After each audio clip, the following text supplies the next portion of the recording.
Le boîtier éthanol, c'est la seule façon légale de convertir son véhicule essence à l'éthanol en France. Pour que le boîtier éthanol soit légal, il doit être homologué, c'est-à-dire avec l'agrément prototype, et il doit être installé par un garage agréé. Non, les reprog éthanol, c'est pas légal parce que c'est pas possible actuellement à homologuer en France. Un vendeur de l'un de ces boîtiers m'a transmis des documents d'homologation que je vais pouvoir vous montrer. On a donc rapidement la famille d'homologation, le type d'injection, la norme euro, la puissance fiscale, le nombre de cylindres, le code inscrit sur le boîtier, ainsi que le temps d'installation, le statut de l'homologation, et enfin le prix. Oui, je vous regarde pas parce que maintenant j'ai une tablette et que j'ai plus besoin de mémoriser dans ma tête. La technologie. Le certificat de conformité fourni par le fabricant du boîtier 85. Ici, en exemple, il s'agit d'une modification sur une Peugeot 206. La mention P3 sur le certificat d'immatriculation d'origine, c'est ES pour essence. Elle est modifiée en FE pour super éthanol. Et oui, parce que tous ces documents, ça va permettre de faire une mise à jour du certificat d'immatriculation pour changer la source d'énergie. Et c'est ça qui rend légal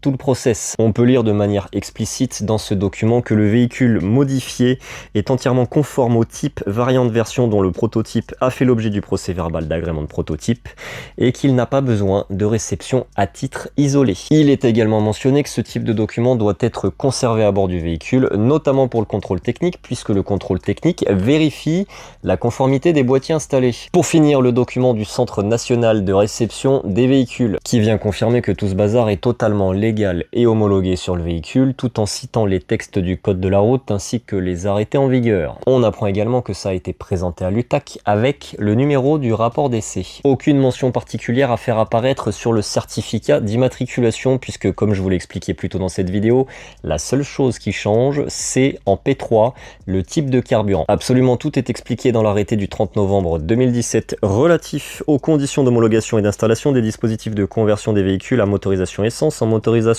à carburant modulable essence super éthanol 85. J'en ai lu des titres d'arrêté, mais celui-là il est sport. L'article 3 nous parle des exigences administratives si vous avez envie de mettre pause. Article 4, la demande d'agrément prototype. Je vais pas tout vous afficher parce que ça saoule. Bref, voilà l'un des rares exemples de tuning légal en France. Après, est-ce qu'on aime ou on n'aime pas les boîtiers? Ça, c'est un autre sujet.